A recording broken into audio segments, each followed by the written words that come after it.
பொறாமை புத்தி இல்லாதவனை அதம் பண்ணிவிடும் என்று சொல்லி, ராகேல் தன் சொந்த சகோதரியை பார்த்து பொறாமை கொண்டார்கள் என்று சொல்லி வேதம் சொல்கின்றது. அந்த பொறாமை நிமித்தம் அவர்கள் தப்பு தப்பாய் முடிவெடுக்க ஆரம்பிக்கின்றார்கள். தன்னுடைய வேலைக்காரியை கூட்டிக் கொண்டு வந்து தன்னுடைய கணவரோடு கூட இணைக்கின்றார்கள்.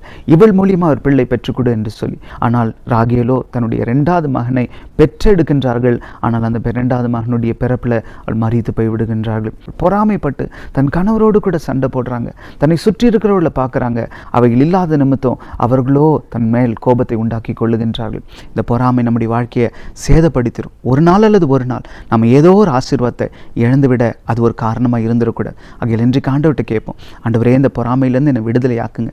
நான் மற்றவர்களை கண்டு பொறாமைப்படுவதை காட்டிலும் அவர்களை நீர் உலக ஆசீர்வதித்திருக்கிறீரே, அந்த ரகசியத்தை எங்களுக்கும் கற்றுத்தாங்க, நாங்களும் அதை போல உண்மை நெருங்கி வர எங்களுக்கு சொல்லித்தாங்க என்று சொல்லி அந்த ஒரு ஆவி, அந்த ஒரு நல்ல ஒரு ஸ்பிரிட் எங்களுக்குள்ளாய் வைக்க நம்ம ஜெபம் பண்ணுவோம்.